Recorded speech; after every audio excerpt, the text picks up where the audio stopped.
entonces vamos a ver hoy día más el detalle de un poco de la interfaz oficial del sistema de archivos. En realidad la implementación del sistema de archivos adentro, digamos, es muy distinta y hay varias versiones, pero la interfaz es siempre la misma, y la idea incluso es que esta es independiente de incluso de qué sistema operativo viene este sistema. La idea es que Linux trata de darnos una visión más o menos coherente del sistema de archivos. Y la idea entonces es siempre ver esta idea de que hay dos objetos clásicos en los sistemas de archivos. Cuando ustedes hacen ls-l, se da al tiro, digamos, la idea es que el primer char, digamos, indica de qué tipo es el archivo, y normalmente cuando dice menos es un archivo común y corriente, y cuando dice otra cosa es algo distinto.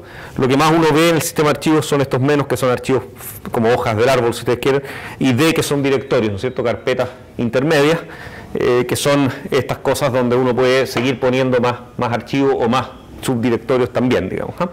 El concepto en general es que todos estos objetos tienen un nombre. Este puede ser el directorio jefe, digamos, home. JPKer, en general están todos los usuarios debajo de home, debajo de JPKer están todos los archivos que me pertenecen a mí, con por supuesto también carpetas mías, digamos, hacia abajo, etc. La idea es que todo lo que existe en el sistema está dentro de un árbol, y es una jerarquía completa que termina en una carpeta que es como la carpeta madre de todo el sistema, digamos, ¿cierto?, que es la raíz del árbol, y que es una carpeta que no tiene nombre, ¿ah? Vamos a ver el tiro por qué no tiene nombre, y que en general en la notación, digamos, uno habla de la carpeta raíz o de slash, ¿no es cierto? Se habla de la raíz, root en inglés, digamos, del sistema de archivos, ¿eh? Y la notación, por ejemplo, si ustedes quieren abrir aux, en general tienen dos formas, ¿no es cierto? O sea, ya sea uno hace open de aux así, y en ese caso uno tiene que estar, digamos, en la carpeta donde aux está. O sea, uno tendría que estar posicionado en la carpeta JPKer para poder abrir aux y encontrar el archivo correcto. La idea es que la notación así siempre se considera un nombre relativo, ¿eh? Es un nombre relativo a la carpeta donde ustedes están posicionados en este minuto, ¿eh? Si ustedes hacen open de, digamos, podría ser algo así como cursos /aux, ese también se considera un nombre relativo, porque en el fondo empieza igual que ese, ¿no es cierto? Y el slash se considera el separador, no es parte del nombre realmente, separador, ¿no es cierto? Y slash es simplemente un separador de componentes. Eso hace que en particular la idea es que uno no pueda tener un archivo con un slash como parte del nombre, es un lío, ¿eh? Porque el slash se considera mágico y es un separador, por lo tanto, de espacio. Entonces, cursos /aux significa que JPKer tendría que tener una carpeta que se llama cursos, y bajo cursos tendría que haber un archivo que se llama aux, que por supuesto la idea es que es otro archivo que ese de ahí, ¿no es cierto? Y la segunda forma de notar esto es con nombres absolutos, ¿ya? Y los nombres absolutos, la idea es que siempre empiezan con slash, ¿ya? Y el slash al comienzo es el que indica este es un nombre absoluto, y entonces yo podría hacer open de /home /jpker /aux, ¿no es cierto? Entonces, si yo aquí estoy posicionado en la carpeta JPKer, esto abre exactamente el mismo archivo que este de acá. La diferencia es que estoy posicionado en otra carpeta, ¿no es cierto?, que este de acá podría fallarme o abrir un aux distinto. En cambio, este siempre abre exactamente el mismo, ¿ya? Ahora, ¿por qué uno podría decidir usar nombres de una forma o de otra? La verdad es que es súper importante, porque este tiene la gracia de que siempre apunta exactamente al mismo archivo en el mismo lugar, ¿no es cierto? Pero por otro lado hace que si por alguna razón, qué sé yo, cambió mi nombre de usuario o estoy en otra versión de Linux y los directorios de usuario están en otra parte, etcétera, esto hace que este programa no va a encontrar el archivo en el lugar correcto. Entonces el usar nombres relativos permiten, por otra parte, por ejemplo, si ustedes están haciendo un software que se va a instalar en cualquier lugar, ¿no es cierto? La idea es que ustedes se instalan en algún lugar y después todo lo hacen relativo a ese lugar. Entonces, cuando empieza el software, lo que hace es chevir al directorio donde está instalado, sea lo que sea, el directorio hogar, y de ahí para adelante todo es relativo. ¿Se fijan? Entonces, es mucho más portable, digamos, de un sistema de archivos a otro y de una posición a otra. Pero también a veces falla por eso mismo, digamos. Entonces, al final es un juego difícil el saber si es mejor usar nombres relativos o nombres absolutos. Esto es un nombre absoluto, ¿no es cierto? O sea, es un nombre que no es ambiguo, digamos, dentro del árbol y no depende en qué carpeta estoy en este minuto. ¿Ya?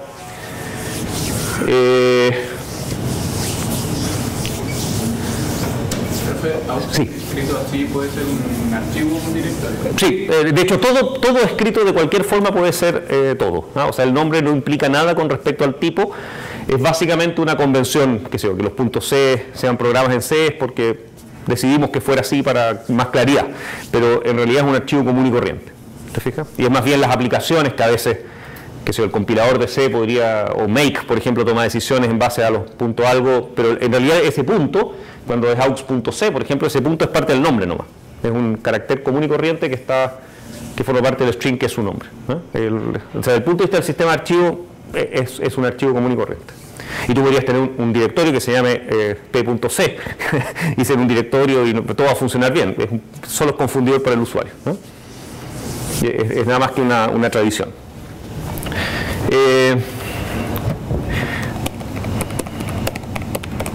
De hecho, tampoco hay ninguna diferencia entre un archivo que contiene texto, por ejemplo, o un archivo que es binario. O sea, este de acá, digamos, el copy5, que es un ejecutable, y copy6.c, desde el punto de vista del tipo del archivo, que es el guioncito que está ahí arriba, adelante, digamos, son exactamente lo mismo.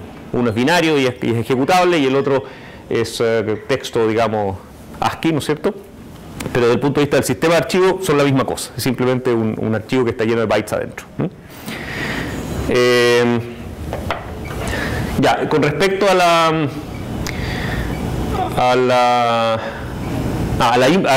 semi-implementación, pero es importante cuando veamos los atributos, la idea es que entonces,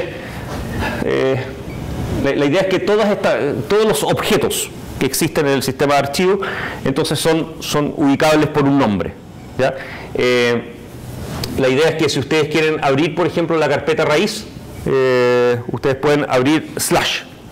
Realmente no es un nombre slash, ¿no es cierto? Pero dado que un separador solo, digamos, no es ambiguo, porque lo único que podría ser slash es la raíz, que es como slash y lo que está ahí, ¿no es cierto?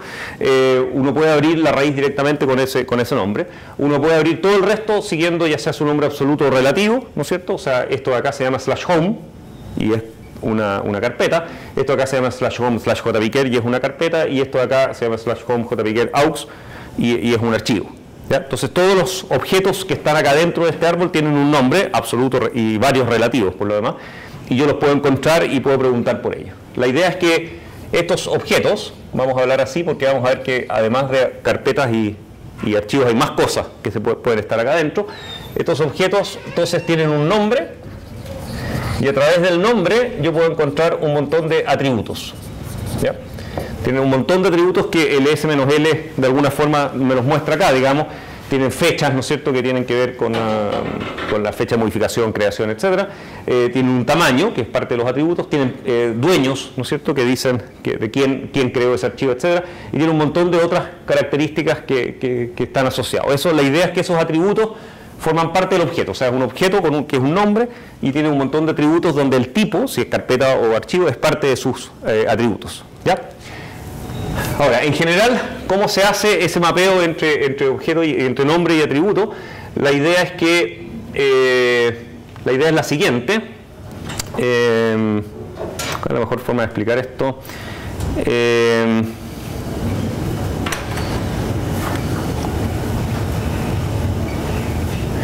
La idea es que un objeto del sistema de archivos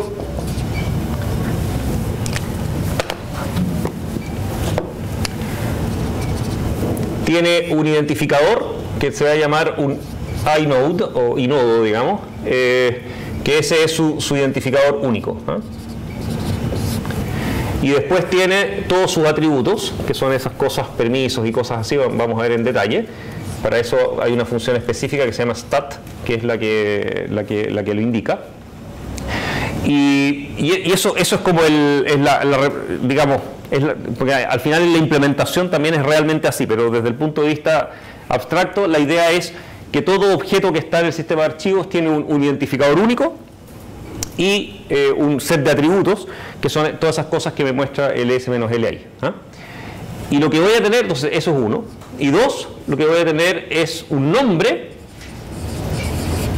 que me entrega un inode. Un inode, todo esto es un identificador, es un entero pequeño. Entonces la idea es que el inode es un número pequeño. Bueno, no tan pequeño a esta altura, pero parten de 0 en adelante, digamos. Entonces la idea es que yo voy a tener un espacio de nombres, que son esta jerarquía extraña que creamos acá, y el nombre, lo único que yo necesito al final es mapearlo a un número, y en realidad es ese número el que me identifica el objeto que tiene ese nombre, etc. ¿Ya? Y vamos a abusar de eso. Después vamos a ver que en el fondo yo podría tener varios nombres para el mismo objeto. ¿Ya? O sea, el nombre no es único, necesario, o sea, puede serlo, pero puede no serlo. Y la idea entonces es que yo de nombre voy a mapear a inodo, y con el inodo logro todo el resto de la información. ¿Ya? Entonces el identificador de objeto, entre comillas, es realmente un inodo. Para que entiendan la idea en la implementación, aunque insisto, no es exactamente así en todos los sistemas de archivos, pero el concepto es el mismo. La idea es que si esto es un disco, una unidad de disco, ¿no es cierto? Un disco físico, digamos, un disco duro completo. La idea en general es que yo el disco siempre lo puedo ver como un arreglo de bloques de tamaño fijo, ¿no es cierto? Y entonces lo que voy a tener es que en realidad para crear un sistema de archivos en él, lo que voy a tener es que primero, normalmente un grupo de estos bloques, lo que hago es almacenar acá adentro puros inodos, que es como, entre comillas, los atributos de el objeto, más el subíndice que es el número, ¿no es cierto? El atributo, y este sería el sub 0, este sería el 1, ¿no es cierto? Este sería el 2, etc. Entonces el identificador es 0, 1, 2, etc. Usando ese subíndice obtengo los atributos de este objeto. Y en particular, dentro de los atributos, tengo un grupo de punteros que me dicen, ok, este es el bloque 0, este es el bloque 2, si es que el objeto requiere, si es un archivo, una carpeta, va a requerir bloques de datos, ¿no es cierto? Y por lo tanto yo los voy enlazando, digamos, al descriptor. Entonces, la idea es que todo objeto es un descriptor, con el subíndice yo obtengo el descriptor, y a partir del descriptor tengo acceso a todo el archivo y a todo su contenido, incluso acceso directo si quiero a la posición no sé cuánto, ¿no es cierto?, etcétera. Ese es el concepto. Insisto que la implementación es más compleja que eso, pero esa es la idea. Entonces tengo como un descriptor en el disco, y después tengo los verdaderos bloques de datos de ese objeto.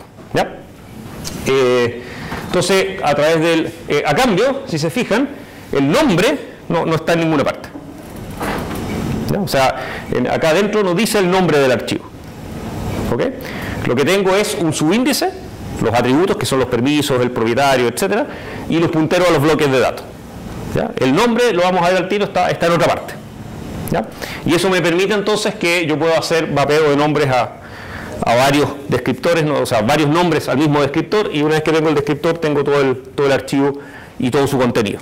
Y qué tipo de archivo es, o sea, yo sé todo con respecto al archivo, lo único que me falta es el nombre. El nombre no está en su descriptor. Ya, entonces...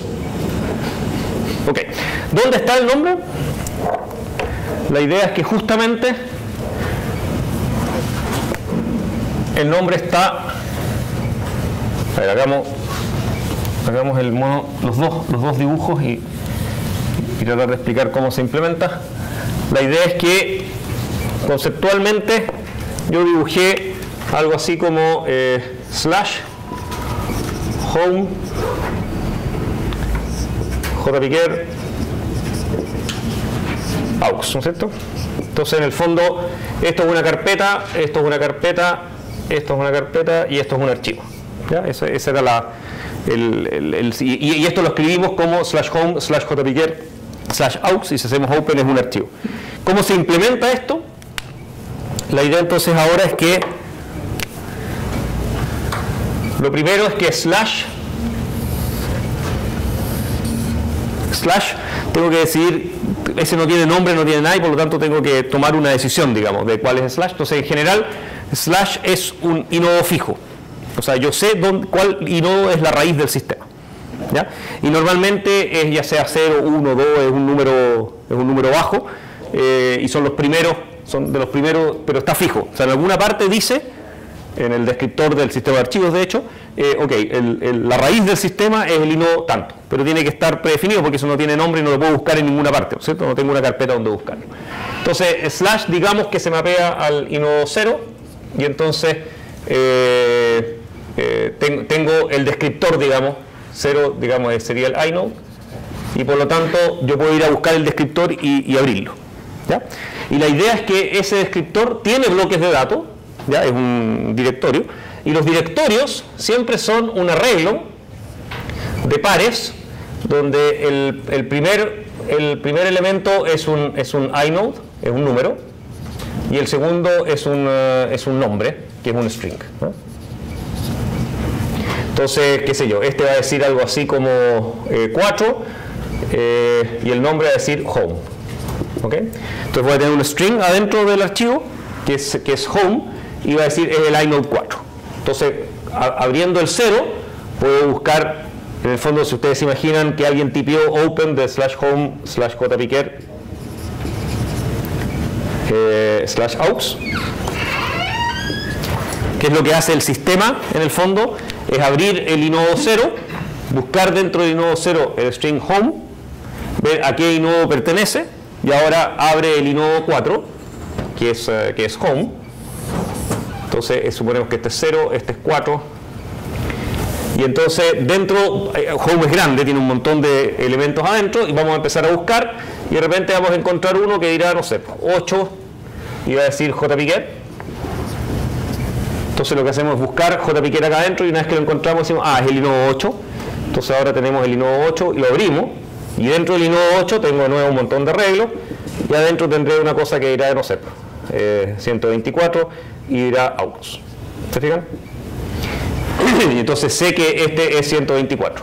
Lo que yo necesitaba era simplemente transformar el nombre en un inodo. Una vez que sé qué inodo es, yo puedo abrirlo, ¿ya? Las carpetas, la verdad es que en la implementación son un archivo, ¿no? O sea, son un archivo de datos, y uno lo puede mirar, y uno lo puede hacer read, en la mayoría de los Unixes uno puede llegar y hacer read de la carpeta, y la carpeta realmente lo único que tiene son unas estructuras de datos muy simples, donde de alguna forma tiene un número y un string, ¿ok? Y es nada más que eso lo que hay adentro, ¿ya? Entonces las carpetas en realidad son como una especie de implementación de un mapeo entre nombre e inodo, nada más. Hay una forma de traducir nombre a un número de inodo, ¿eh?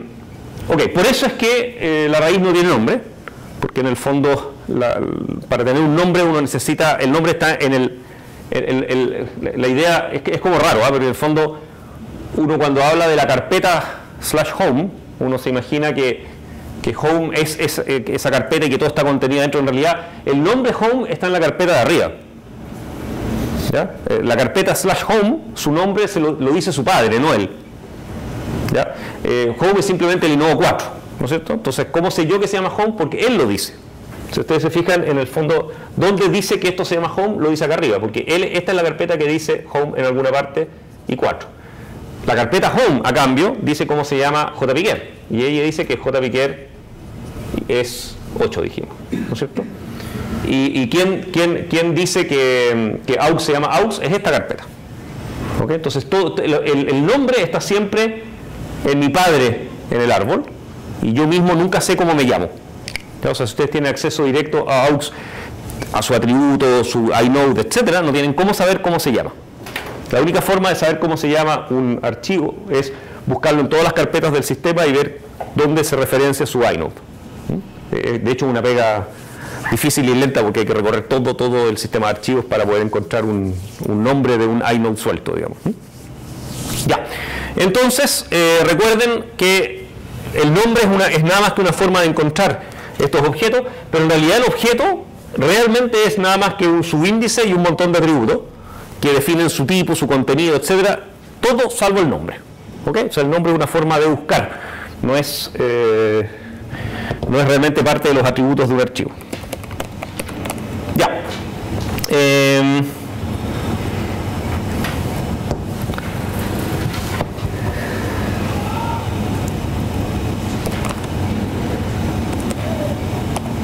Entonces, la función madre de la obtención de los atributos de los archivos se llama stat. Tiene tres sabores. Stat es la original, digamos, la que se usó desde siempre, donde la idea es que yo le paso un nombre, que en general en Linux, cuando se habla de path name, se refiere a un nombre absoluto. Es un nombre de este estilo. Y cuando se habla de un file name, en general se habla del nombre final, del nombre de archivo, que en este caso el nombre de archivo sería aux, y el path name es todo esto. ¿Ya? Ahora, obviamente, igual path incluye las dos. O sea, uno puede decirle aux sin slashes o darle el path name completo, da lo mismo. Los dos funcionan. Entonces la idea es que yo le doy el nombre del archivo y él me retorna en una estructura sus atributos. ¿Ok? fstat hace lo mismo, pero para un file descriptor abierto. ¿Ya? Yo podría haber recibido mi entrada estándar, mi salida estándar y no sé qué archivo es, ¿no es cierto? No conozco su nombre. Entonces también me dan la opción de preguntar por sus atributos a través de un file descriptor abierto. Normalmente uno usa el de arriba porque yo puedo preguntar atributos sobre un objeto aún sin poder abrirlo. Y eso es súper útil. O sea, yo puedo tener un objeto sobre el cual no tengo permiso para abrirlo, ni en lectura, ni en escritura, ni en nada, pero sí puedo preguntar por él. De hecho, esa es la forma que tengo de saber que no tengo permiso.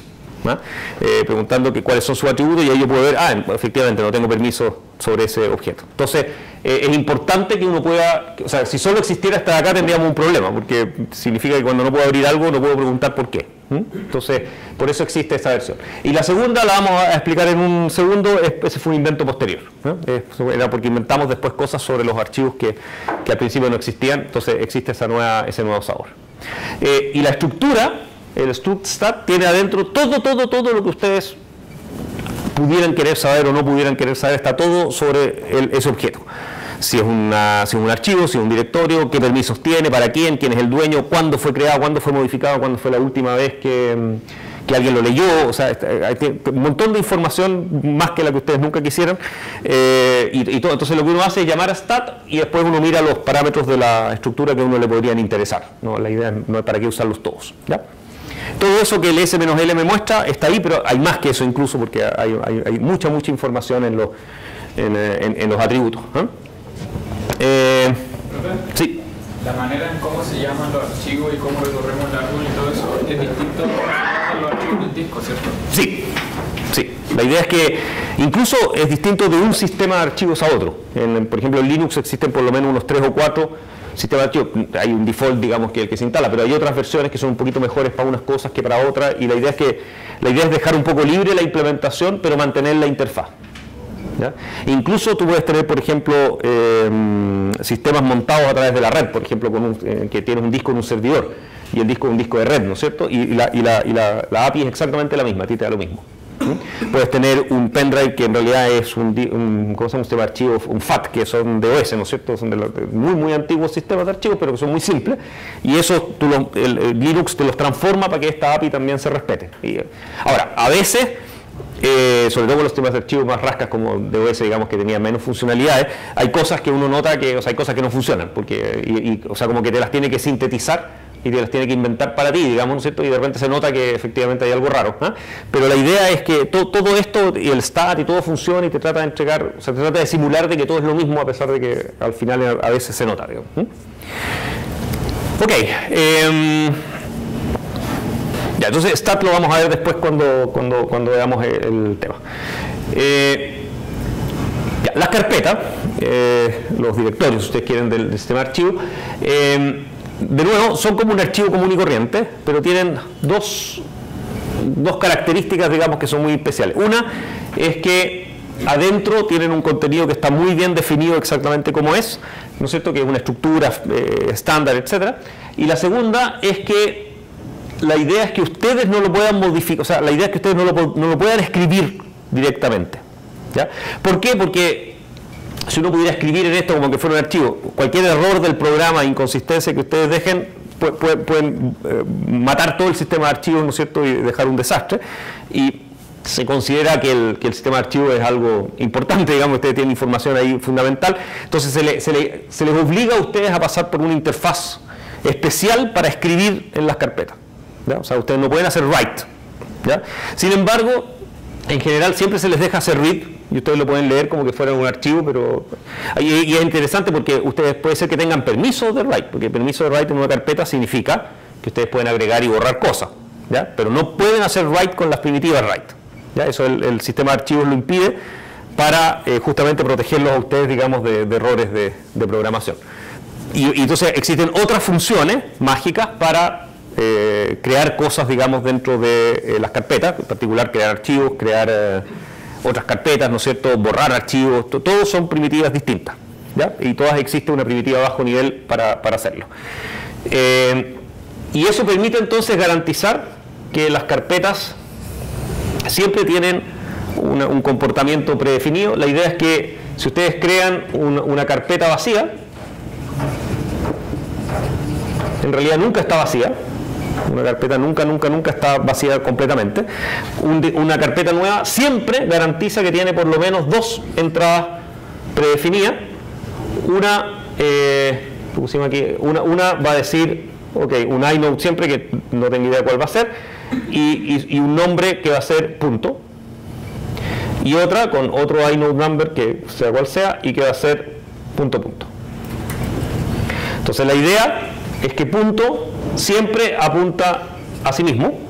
Entonces si yo soy una carpeta, o sea, estoy en una carpeta y quiero saber cuál es el inode de mi carpeta actual, lo que hago es stat sobre punto. Y no necesito saber dónde estoy, ¿ya? Al abrir punto en forma relativa, siempre estoy abriendo la carpeta sobre la cual estoy en este minuto. ¿Se acuerdan que la carpeta actual es un atributo del proceso? Dentro de los descriptores de un proceso que está funcionando, siempre hay un atributo que es mi carpeta actual. Y de hecho la carpeta actual no es un nombre el atributo, sino que es un inode. Y por lo tanto yo puedo, al abrir punto, mágicamente lo obtengo, esté yo donde esté. O sea, toda carpeta siempre tiene un elemento que es punto. No se puede borrar, no se puede tocar ese, ¿ya? Y otro que es punto, que es mi padre, ¿ok? Siempre tengo entonces el inode mío y el inode de mi padre en toda carpeta, ¿ya? Entonces todas estas carpetas que están acá, JPiquet, por ejemplo, tiene punto que apunta a sí mismo, y punto que apunta a este. Él tiene punto que apunta a sí mismo y punto que apunta a este. Y él es una carpeta también, sin nombre pero carpeta igual, y por lo tanto también tiene que tener punto apuntando a sí mismo. Y él tiene un problema porque tiene que definir a dónde apunta punto, porque está obligado a tenerlo para hacer una carpeta, ¿ya? Entonces la raíz, de hecho su característica, y como uno descubre que está en la raíz del sistema archivo, es porque es el único en que punto apunta a sí mismo, ¿ya? Y eso demostró, o sea, si ustedes quieren estar en una carpeta actual y quieren llegar a la raíz, van cambiando hasta punto hasta que descubren que punto es el mismo donde estaba antes, ¿ya? O sea, uno puede mirar en el directorio que punto sea el mismo inode al que apunta punto, y eso significa que estoy en la raíz del sistema, ¿ya? Entonces esto está predefinido, ¿ya? Siempre, o sea, las funciones para manipular carpetas son mkdir, que crea una carpeta, son unlink. Entonces esto es creación de carpeta. Unlink es borrado tanto de archivos como carpetas.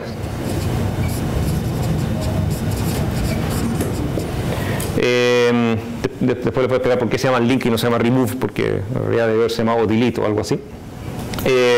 Y esas son funciones específicas que escriben en las carpetas. Y por supuesto, si ustedes hacen open con el modo create, que permite que si el archivo no existe se crea, open es el que escribe en la carpeta y les crea el archivo que no existía, ¿ya? Sí. Por eso cuando uno tiene que borrar y hace RM, ¿ya? Si quiere borrar una carpeta, tiene que ponerle recursivo para... No, eso es más bien las aplicaciones que decidieron que fuera así. La idea es que tú puedes solo borrar una carpeta que está vacía, ¿ya? Pero eso es más que nada porque, por una parte, o sea, tú podría haber sido automático, ¿no es cierto? O sea, RM tú le dices remove de la carpeta y remove podría decir, ok, pues entonces hay que borrar recursivamente por default, ¿no es cierto? Pero la idea es no ser violento, digamos, que probablemente tú estás equivocado y te olvidaste que habían cosas debajo de la carpeta. Entonces te obliga a ponerle una opción. Pero es más una cosa de aplicación, la aplicación podría haberlo hecho a su manera también, ¿ah? Pero efectivamente las primitivas tienen reglas, digamos, uno puede mirar, digamos, las condiciones. Todas estas son capítulo 2, digamos, entonces tú tienes al link, por ejemplo. Entonces, si te fijas en la documentación, dice delete the name from the file system. Son bien cuidadosos en lo que están diciendo, ¿no? O sea, en el fondo, porque yo le paso un path name, no le paso un file descriptor de nuevo, y por lo tanto no necesariamente está borrando el objeto. Lo que está haciendo es eliminar de la carpeta el nombre que ustedes están poniendo y su asociación, ¿ah? Déjenme ver si hay un... no dice nada.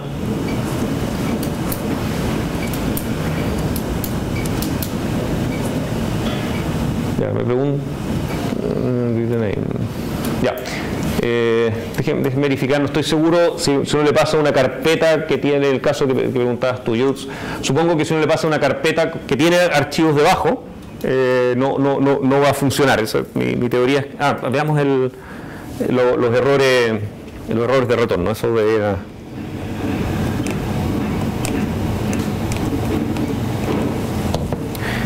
Claro, hay un ACEDIR que dice que pathname se refiere a un directorio y en ese caso tengo que usar una primitiva distinta para borrarlo.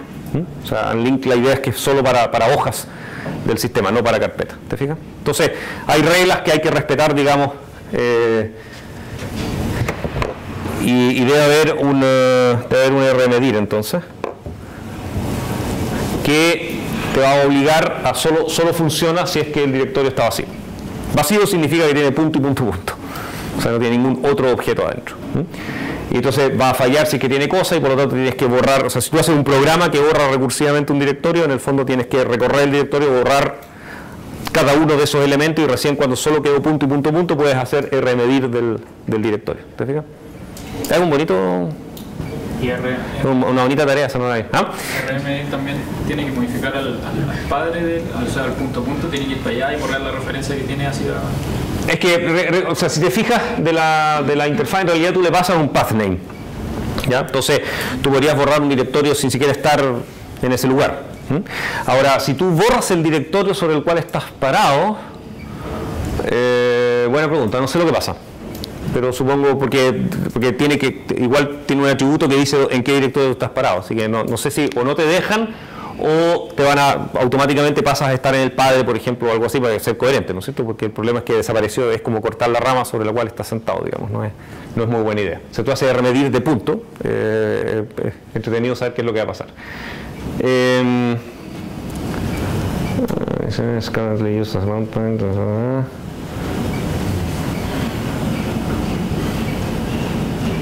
Hay un einval que dice que pathname, o sea, probablemente cualquier cosa que termine con punto, incluido punto en sí, te va a decir que es inválido el parámetro. Ahora, ¿qué pasa si le pasas el nombre absoluto y corresponde a la carpeta en la que tú estás? Yo creo que va a funcionar y va a generar algún efecto curioso eso. Sí. En fin, pero es un bonito esfuerzo ese. Y el otro es mkdir, que es el contrario, con el cual se crea un directorio nuevo, que yo no lo puedo crear con open o con cosas así, se crea a mano. Y una función específica para crear carpetas, le doy el nombre y le paso el mode, que es como lo habíamos visto en open, lo vamos a ver al tiro, es parte de los atributos, que es básicamente los permisos, lectura, escritura, para el resto de la gente, en fin. Eso porque no hay un default, si ustedes quieren. Y el resto de los atributos se vean quién es el dueño, que eso es igual que si ustedes... En el fondo esto es igual que un open. Un open con la opción create, ¿no es cierto? Que lo habíamos visto. O sea, están creando un archivo nuevo y por lo tanto le dan un nombre y le tienen que dar, digamos, su mode. ¿Se acuerdan que en open tenía un tercer parámetro que era opcional? Es exactamente para este caso. Ustedes le ponen create, están obligados a ponerle el mode con el cual se crea. Y el resto de los atributos se vean igual que en el caso de open. Ya, esto permite una choreza que es complicada. Ya, dejémoslo aquí mismo. Que es que AUX podría tener otro nombre en el sistema. Bastaría con que en JPicker yo fuera capaz de crear otro componente que dijera que también es el 124 y que el nombre es AUX2. ¿Ya? ¿Qué es lo que haría eso? Haría que acá arriba dice AUX2 y apunta al mismo AUX, porque es el 124 es el puntero, si ustedes quieren, ¿no es cierto? Es el identificador único. Por lo tanto, AUX y AUX2 pueden ser el mismo archivo. ¿Se fijan? Son dos nombres, pero es el mismo archivo. Eso se llama un link duro, o un hard link en inglés, y no tiene por qué estar en la misma carpeta. Yo podría tener un /home/aux2 o incluso un /home/aux, ¿eh? Puede ser el mismo nombre, digamos, como está en otra carpeta. En la misma carpeta no puedo, por supuesto, pero en otra carpeta puede tener el mismo nombre y es un elemento acá. Y eso apunta al mismo contenido, es el mismo archivo, la diferencia es que es un hard link. ¿Ya? Eso es una utilidad, digamos, que se le entrega a los usuarios comunes y corrientes. En el bajo nivel, capítulo 2, digamos, interfaz existe como link, ¿ah? Y yo le paso un nombre de algo que ya existe y le paso un nuevo nombre, si ustedes quieren, ¿ah? Y es absoluto o relativo a lo mismo, digamos, se entiende igual. La idea es que es como hacer una copia. La idea del comando es que se parece a copy, pero en vez de copiar son dos punteros a lo mismo. Es igual que en una lista enlazada cuando tenemos dos punteros al mismo nodo. Esto es lo mismo, el archivo es el mismo, ¿ya? Y si yo modifico uno, el otro también va a ser modificado, ¿ya? ¿Modifico los dos al mismo tiempo? Es igual que si hubieras abierto el mismo archivo dos veces. ¿Te fijas? O sea, es igual que si hace un open en un proceso y open en otro, depende en qué orden, los writes se van a ordenar, alguno va a ganar, pero la idea es que es el mismo archivo, solamente tiene dos nombres distintos, ¿ya? Y existe el comando que se le entrega a los usuarios. Entonces, veamos, en este caso teníamos, por ejemplo, copy 6, que era este archivo acá. Entonces yo existe el comando link, se llama ln, y funciona igual que copy. Yo le doy el primer archivo y le doy el segundo archivo. Y ahora puedo abrir el primero, digamos, y tiene lo mismo de siempre, y puedo abrir el segundo y tiene lo mismo. Ahora, ¿cómo sé que esto no es una copia? La idea es que la única forma de saberlo desde el punto de vista del sistema es mirando a qué inode apuntan, ¿no es cierto? Porque todo el resto de las cosas puedo tener los mismos atributos, los mismos permisos, el mismo tamaño, pero ¿cómo sé yo que de verdad es el mismo y no una copia? Fuera, por supuesto, que si ustedes modifican copy 7, que eso es una demo que podemos hacer, digamos. ¿Si ustedes copias hacia dentro del directorio? No, puede ser hacia otro directorio. ¿Que esté como a la misma altura de acá? No, puede ser en cualquier lugar, donde tengas permiso tú. Por supuesto, hereda los atributos, por lo tanto, si es un archivo no puedes transformarlo en carpeta, ¿cachai? O sea, es lo mismo, ¿no es cierto? Pero es el mismo objeto, pero puedes ponerle nombre en cualquier carpeta. De hecho, eso se hace en algunos casos, donde, por ejemplo, por compatibilidad, por ejemplo, decidiste en una distribución o algo, unos archivos de configuración que antes estaban acá arriba, decidiste factorizarlos y ponerlos en un lugarcito escondido, pero la gente está acostumbrada a tenerlos arriba, entonces a veces los pones allá abajo y generas un link para que las antiguas aplicaciones que usan el pathname antiguo lleguen a donde tienen que llegar, ¿no? A veces ocurre eso. En todo caso, después vamos a ver por qué esto se usa poco, a esta altura. Esto fue inventado hace millones de años atrás y la verdad es que hoy día se usa muy poco. Entonces, este es copy 7, entonces copy 7 borrémosle el open de argv 1, ¿no es cierto? Y lo guardamos en copy 7. Y si ahora vemos copy 6, se dan cuenta que el open de argv 1 tampoco está. ¿Dónde estaba todo esto? No había hecho eso. Entonces, en el fondo, el open estaba allá arriba, ¿se acuerdan? Antes del FDI. Entonces, en el fondo, al modificar el archivo de copy 7, el copy 6 fue modificado exactamente igual porque es el mismo. Corresponde exactamente al mismo objeto. Con eso me eché mi ejemplo de copia que tenía antes. Y lo otro que también es importante es que yo puedo borrar. Lo otro que es importante es que los dos nombres son exactamente iguales. O sea, aquí no hay, como habíamos visto en el caso de fork, y que sé que uno hace un clon, pero el clon queda marcado de que uno es el hijo, el otro es el padre, uno es el original, el otro es la copia. En este caso los dos nombres son exactamente iguales y son igual de válidos y valen igual. ¿Ya? No hay diferencia, ni siquiera hay cómo saber qué nombre existió primero y qué nombre existió después.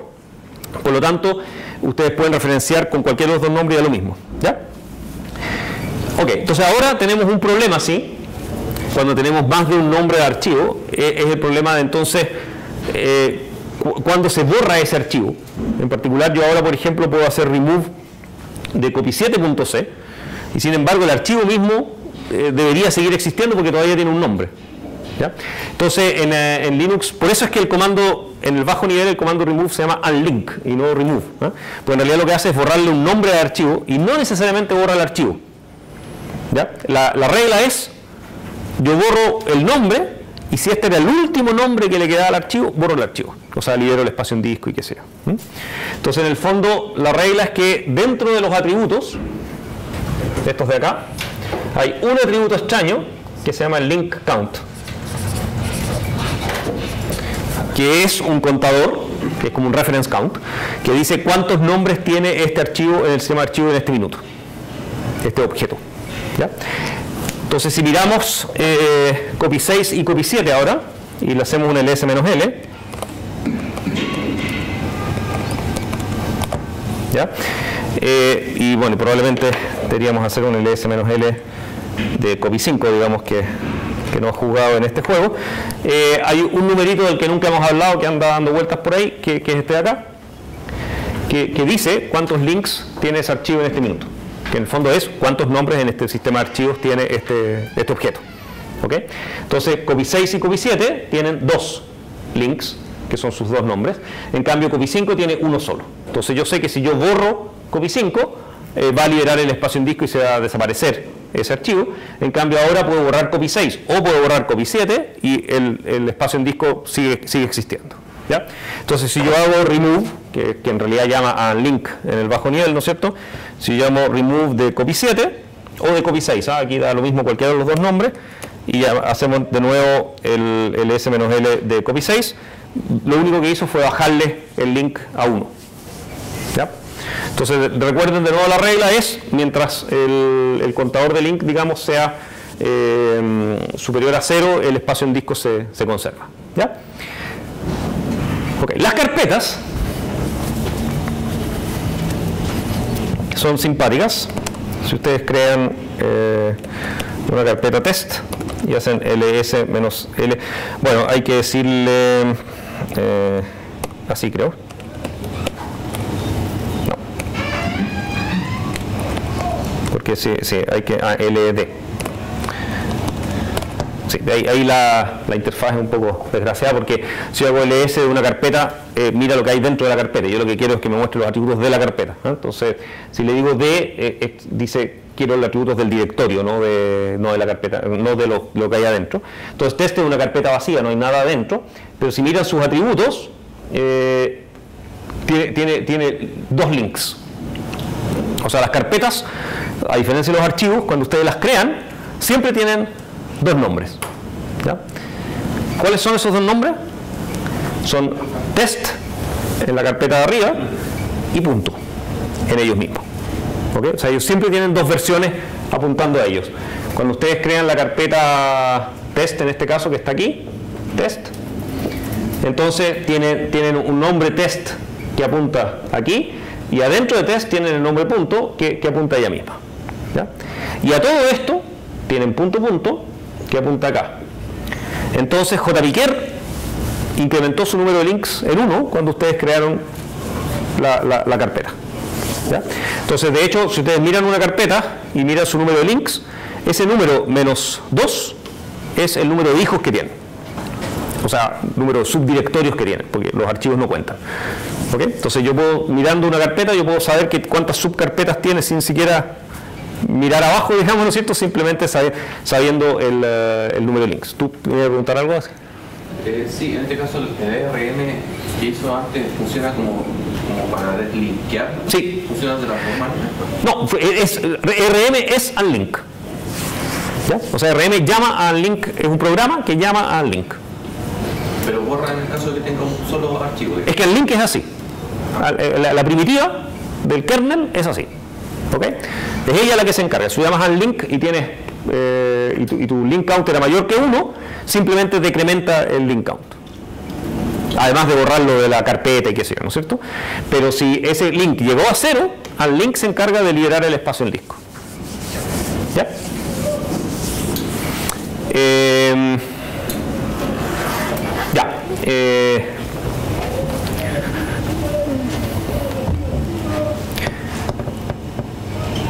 Entonces, si hacemos, en este caso,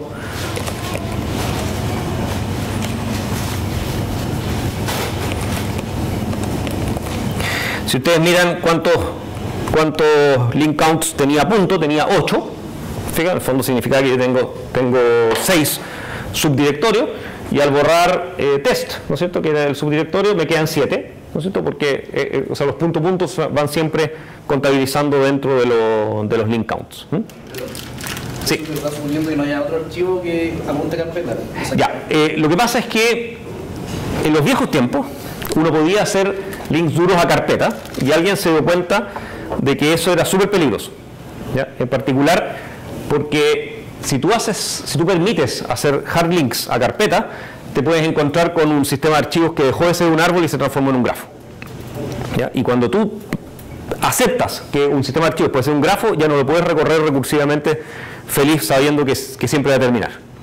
¿Ok?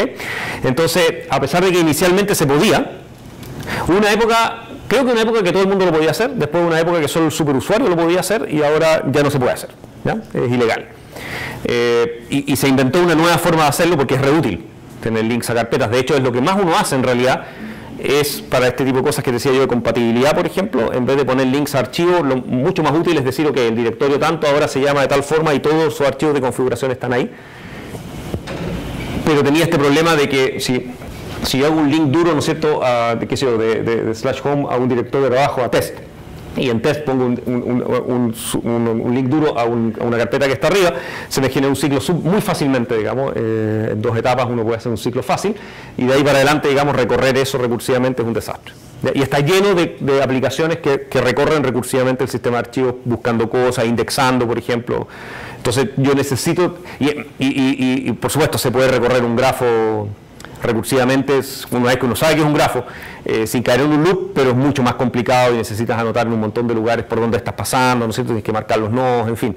Y entonces al final se acordó de que vamos a mantener la idea de que el sistema de archivos es un árbol, ¿ya? Y eso permite entonces recorrerlo recursivamente sin ninguna duda, digamos, ¿no es cierto? Y para eso entonces una vez que ya no puedes hacer links duros a carpeta, puedes saber de que efectivamente el link count es simplemente los hijos. O sea, los hijos son los subdirectorios, los hijos directorios, ¿no? Porque de nuevo los archivos no apuntan al padre. Eso.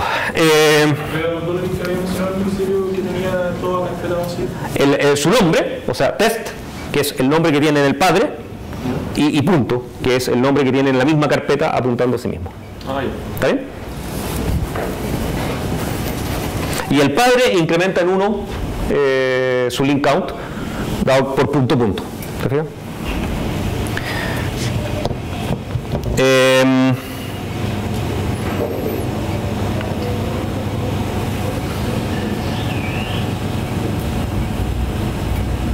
Ya.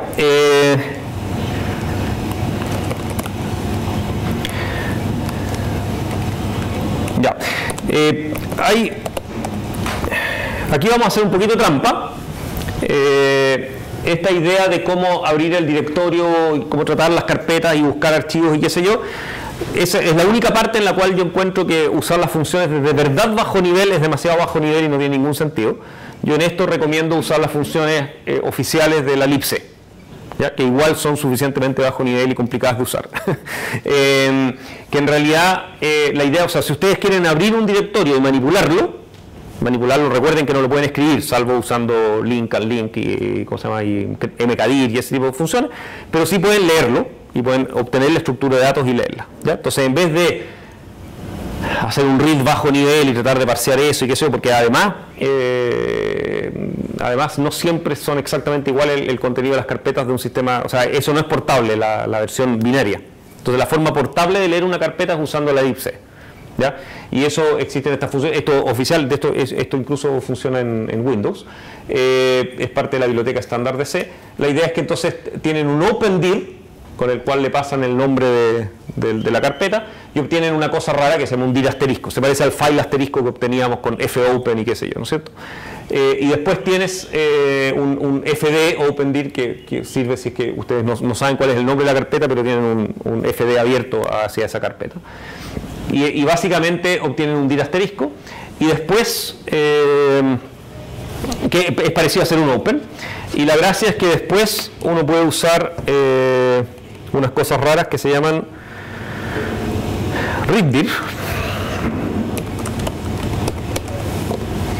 que lo que yo... esta es la que no hay que mirar. Esta es la función bajo nivel, que es como intragable. Entonces la que hay que usar es la readdir del capítulo 3. Capítulo 3 es como la libc más todas las bibliotecas de todo tipo, digamos, que más alto nivel. Capítulo 2, recuerden, es la interfaz bajo nivel. Entonces mi recomendación es que usen esta versión. Hay dos readdir, la bajo nivel y la alto nivel. ¿Cómo se llama? Esta es la más simple, y la readdir subrayado R, eso debe ser... Cuando son subrayados R en general son porque son reentrantes cuando uno utiliza múltiples threads compartiendo y que sé yo, puede ser un tema de que readdir no debe ser thread safe, ¿eh? Después podemos mirar en la documentación. En todo caso, esta es espectacular, digamos, igual funciona, es súper fácil de usar, digamos, solo que la información después igual no es tan trivial. En el fondo le paso un dir asterisco que es abierto con opendir y lo voy llamando. Y lo que él hace es que me va retornando puntero tras puntero los structs que están adentro de la carpeta. En los viejos tiempos yo podía saber que punto y punto punto estaban al principio y por lo tanto yo sabía que el primer readdir y el segundo readdir eran punto y punto punto. Ahora la vida ya no es tan simple porque usan unas hash tables y qué sé yo, entonces en realidad me lo recorren, o sea, cuando lo recorro así secuencial está en cualquier orden. ¿Ya? Y punto me pueden aparecer en cualquier minuto, por lo tanto hay que recorrerlo con calma sabiendo que punto puede aparecer en cualquier lado y punto en cualquier otro, y los nombres también vienen en cualquier orden, no hay orden alfabético, nada, digamos, ¿eh? Esto, o sea, cuando ustedes hacen LS y les muestran orden alfabético es porque él hizo todo esto y después hizo el sorte en memoria y después se los mostró a ustedes, ¿eh? No se puede hacer secuencial esa parte, ¿eh? Y eso es ¿por qué? Porque en el fondo la idea es que recorrer la carpeta es una operación que no se hace mucho. En cambio, open de un archivo se hace mucho, entonces el acceso directo está privilegiado por sobre el acceso secuencial. Y por lo tanto la idea es que es hiper óptimo hacer open con un nombre específico, eso, la búsqueda en la carpeta tiene una hash table hiper eficiente y uno encuentra exacto dónde está la posición y todo, digamos. Entonces, al optimizar eso, echaron a perder, digamos, los recorridos secuenciales. No tanto en performance, sino que está todo desordenado y lo encuentran en absolutamente cualquier orden. Es bastante impredecible. Entonces, la idea es que ustedes van obteniendo un montón de entradas y, por supuesto, obtienen una especie de end of file, null, debe ser en este caso, se me retorna un puntero a una estructura, entonces me retorna null cuando se acabaron las estructuras adentro de la carpeta. Y la estructura dir end, en el fondo, lo único que importa es básicamente el file name, que es un string con un tamaño máximo, pero ¿cómo se llama? Depende de nuevo de la implementación, hay sistemas de archivos que soportan más largos que otros. La idea es que este es el nombre que está, recuerden que es un nombre sin slash, ¿sí? Es el nombre, la componente nomás, digamos, ¿no? Es el nombre local y el único otro importante es el inode, que es el número del subíndice del atributo. Entonces recuerden que lo único que hay acá adentro es un arreglo. El type, por ejemplo, lo pueden ignorar porque lo que en general uno hace es más bien hacer stat y ahí uno está seguro que el tipo es el correcto. Esta información, lo único que uno debería tomar acá es el nombre y el inode. Ok. Veamos el "-r", claro, es la versión reentrante. Eso pasa cuando el mundo fue inventado antes de los threads. Entonces, por ejemplo, esto sería como lo típico que uno escribe como programa cuando uno quiere hacer ls a mano, digamos, dentro del programa. Entonces, la idea es hacer opendir de algo, punto, digamos, en el fondo es ls de la carpeta actual, ¿no es cierto? Entonces, abro el directorio punto, espero que fdir me retorne algo razonable, y después uno hace un for. Este es el clásico for de recorrido, digamos, donde hago readdir de end, mientras end sea distinto de null, y cada vez que ya procesé, llamo a readdir de nuevo. Y por cada uno, en este caso, por ejemplo, que se muestro el nombre, el inode, ¿no es cierto? Y después lo que hago es un stat de ese nombre para obtener los atributos de ese elemento. Y básicamente, normalmente, el inode number que está en la estructura de stat debiera ser igual al inode number que está en la carpeta. Vamos a ver en la próxima clase los casos en que eso no es así. Son casos extraños, ¿ya? Son los casos, por ejemplo, cuando cruzo un sistema de archivos a otro. Son lugares muy específicos del sistema en donde esa propiedad no se cumple y me sirve para detectar esos casos, ¿ah? Pero normalmente el número de inode que está en el stat y el número de inode que figura en la carpeta, digamos, debiera ser el mismo, ¿ya? Y después, esto es un ejemplo nomás de cómo usted, en el man de stat está la descripción, ustedes pueden aprovechar las macros que se definen para cachar qué tipo de archivos son y qué sea. Entonces uno puede preguntar, reg es un archivo regular, digamos, un file común y corriente, dir es un directorio, link es un link simbólico, eso no lo hemos visto todavía. Y por supuesto, por ejemplo, puedo preguntar si tengo permiso de escritura, de lectura, o sea, todo está ahí, ¿no? O sea, todo lo que el s-l me muestra está en esa estructura y yo puedo transformarla ya sea vía macro o vía otras funciones, porque está por supuesto en un formato que no es muy útil para mostrar, ¿no es cierto? Pero está todo, ¿no? Están las fechas también, las fechas en Unix tienen una forma oficial de almacenarse, etc. Entonces esto es como un ls simple, digamos, de todo lo que está en la carpeta actual, y podemos mirar y esto, ok, sí, no me acuerdo por qué la función era una función distinta.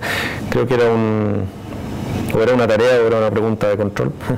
Entonces hacemos ls.c al comando ls y podemos hacer ./ls. Entonces, si se fijan, el orden es totalmente al lote, pero uno puede obtener todos los nombres que están en la carpeta actual. Ahí está punto, por ejemplo, en cualquier posición, ¿no? Los números eran el número de inode en la carpeta y el número de inode que estaba en la estructura, ¿se acuerdan? Y dijimos que estos dos debieran ser iguales todo el tiempo, y al final le poníamos file si era archivo, dir si era directorio, y otra cosa que para el caso que no exista, así que no importa, ¿no? Si tenemos estos links duros que habíamos hecho, tampoco aparece ahí el link duro de nuevo, digamos, ¿no es cierto? O sea, lo único que vamos a ver es que hay dos nombres que tienen el mismo inode, pero el tipo de archivo va a ser archivo común y corriente, porque no hay una diferencia, ¿ya? Si me queda tiempo, tengo que salir arrancando hoy día, no me puedo atrasar, ya, está bien, me queda tiempo. Ok, cuando se descubrió que los links duros para carpetas era una mala idea y se prohibieron, se decidió que había que hacer una forma alternativa de hacer eso mismo, y se creó una cosa nueva que no existía y que quedó un poquito parchado por eso mismo. Además que, bueno, en realidad no sé si se podía hacer mejor tampoco, porque era complicada la idea, que es lo que se llaman los links simbólicos. Estos links así se llaman links duros, hard links en inglés, y los links simbólicos son una cosa muy distinta.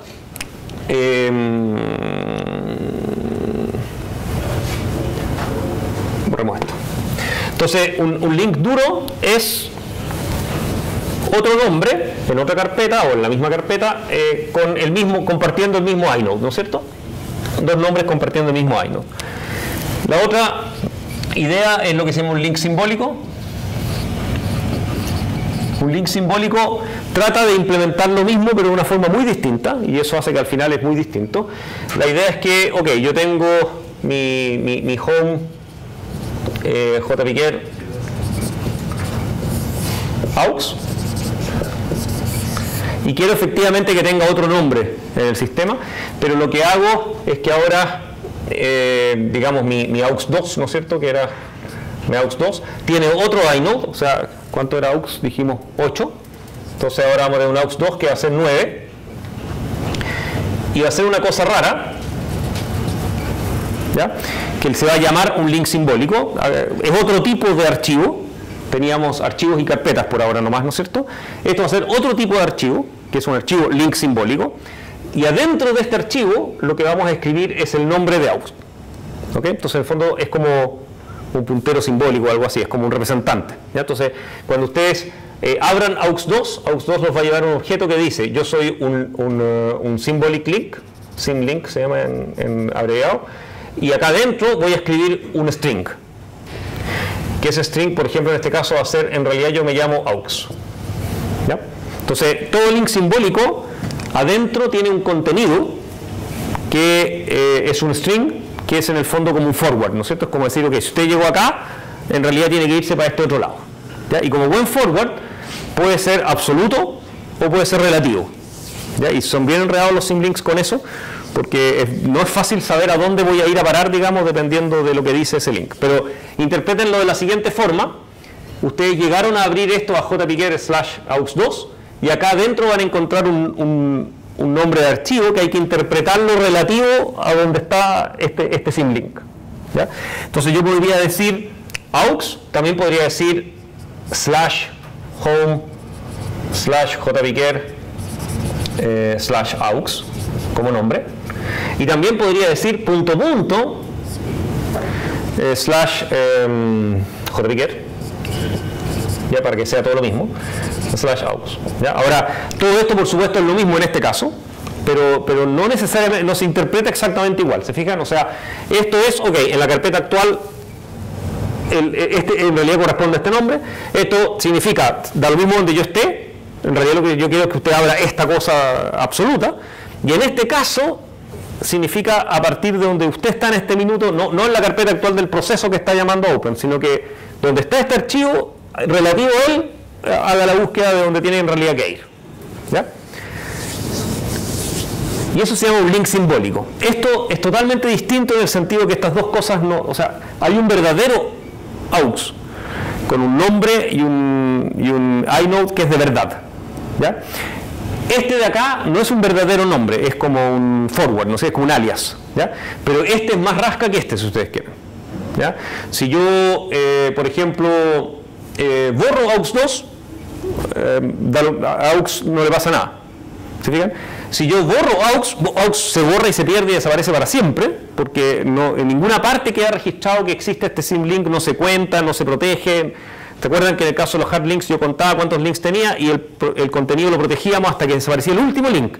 El link simbólico es una cosa que nadie sabe que existe y que ustedes lo pusieron ahí para algo. Por lo tanto, los links simbólicos pueden ser punteros inválidos. O sea, ustedes pueden poner aquí un nombre que no existe y van a encontrar el link simbólico, van a ir a abrir el archivo que no existe y el archivo no va a existir. ¿Ya? Y eso genera unos errores que son para pegarle a alguien, digamos, porque ustedes ven que el archivo existe, porque es el link simbólico, y tratan de abrirlo y le dicen ese archivo no existe. Dice, pero si yo lo estoy viendo. O sea, tiene nombre, tiene inode, tiene todo lo necesario, pero no existe. ¿Ya? Y en realidad lo que quiere decir es, ok, al que referencia ese archivo en realidad no existe. ¿Ya? Y, bueno, y lo otro que enreda mucho, digamos, la perspectiva es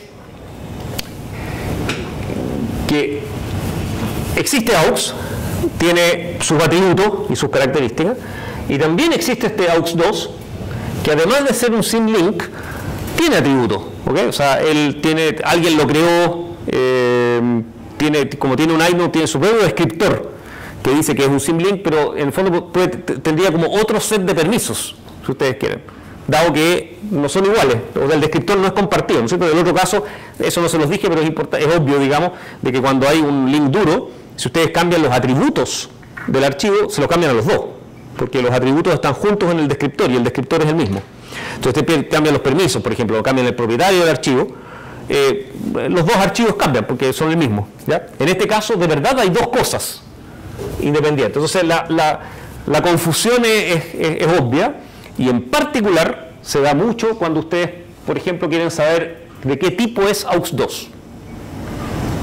¿Ya? O sea, ustedes quieren preguntar, hacen stat de AUX2. Si hacen stat de AUX, no hay ninguna duda. AUX es un archivo, tiene inode 8 y tiene todos los atributos con los que fue creado. El problema es cuando hacen stat de AUX2. ¿Qué quieren ustedes? ¿Quieren preguntar los dueños, permisos, etcétera, de él? O sea, del archivo al cual él referencia. ¿O quieren saber que esto en realidad es un link simbólico y quieren entender de qué es un link simbólico? ¿Ya? Y desgraciadamente la respuesta es depende. A veces uno quiere una cosa y a veces uno quiere otra. ¿Ya? Y entonces la única forma de responder a un depende es creando dos versiones de la función. Entonces existen dos versiones de stat. Podría ser una opción al llamado, pero como stat era viejo y existía antes, no era muy viable hacer eso. Entonces la función tradicional stat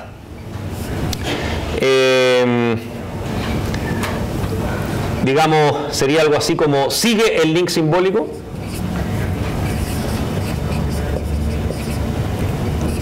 y además tenía sentido porque era compatibilidad para atrás, ¿no es cierto? O sea, yo quería que todos los programas que hicieron antes que existieran los links simbólicos siguieran funcionando, entonces no le podía retornar algo extraño, ¿ya? Entonces la idea fue que stat sigue el symlink y de alguna forma lo ignora, si ustedes quieren, en el sentido de que para él estos atributos de acá de AUX2 no existen. Si ustedes hacen stat de AUX2, obtienen en realidad los atributos de AUX, ¿ya? Y se creó una nueva función que se llama lstat, que viene de link, ¿no es cierto?, que ella ve el symlink. ¿Ya? Entonces, si ustedes quieren hacer una función que detecta que hay un link simbólico y después quiere ver a qué apunta ese link simbólico, tienen que primero llamar a lstat, ver si esto es normal o es un... Y cuando es un link simbólico, probablemente ahí tienen que llamar a stat si quieren ver los atributos a dónde apunta. Es entretenido eso.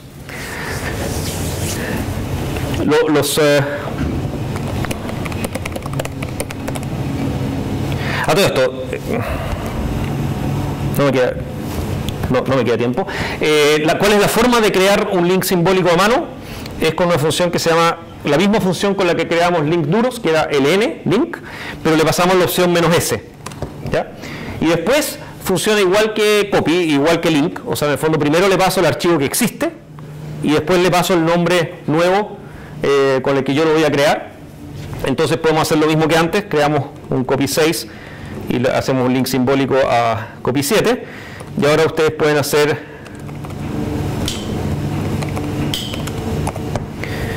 y si se fijan ahora, ahora sí ls los distingue claramente, porque ls llama el stat primero y stat después. Entonces en el fondo tengo un copy 6 que sigue siendo igual que antes, que tiene un link, contador de link igual a 1, y tengo el link simbólico que se llama copy 7 y que el mismo ls me muestra, me dice esa flechita así, en el fondo quiere decir adentro de este nombre dice que en realidad él se refiere a copy6.c, o sea, copy6.c es el string que quedó adentro de ese link simbólico. ¿Y el L del filtro al principio también? Sí, el L quiere decir es un link simbólico, porque es un tipo distinto de archivo, un tipo de objeto, para usar la jerga. ¿Ya? Y ahora sí, no tengo que hacer lo que iba a hacer, porque no quiero borrar copy 6, después de que lo destruyó tanto, pero cambiamos el nombre. Entonces, ahora copy 6 ya no existe. Entonces, copy 6 no existe y copy 7 sigue existiendo y apunta a copy 6, que no existe. ¿Okay? Entonces, el link simbólico permanece, pero es inconsistente, si ustedes quieren. ¿Y eso cómo se nota? Porque si ustedes hacen more, digamos, cat o vi, ¿no es cierto?, de copy 7, entonces les dice copy 7 no existe. ¿Ya? Y eso es lo que les digo yo que es para pegarle a alguien, digamos, porque como me dice que copy 7 no existe cuando obviamente copy 7 existe. Y yo lo puedo ver, está en la carpeta, cuando ustedes hacen read lo encuentran, tiene todo lo necesario, sin embargo no existe. ¿Por qué no existe? Porque al hacer open, en realidad ustedes están tratando, o sea, el kernel, digamos, los redirige y trata de hacer open de copy 6. Y lo que le está diciendo es copy 6 el que no existe. ¿Ya? Pero es súper difícil distinguir esas dos cosas. ¿Ya? Entonces hay que tener cuidado con los links simbólicos inconsistentes existen y quedan en el sistema, son válidos, pero complican harto la vida cuando uno está haciendo programas, por ejemplo, que recorren el sistema y están buscando atributos y qué sé yo. ¿Ya? Les voy a mostrar en la próxima clase un programa que juega a hacer eso. Ya, yo salgo arrancando porque no puedo llegar tarde a mi reunión de hoy día.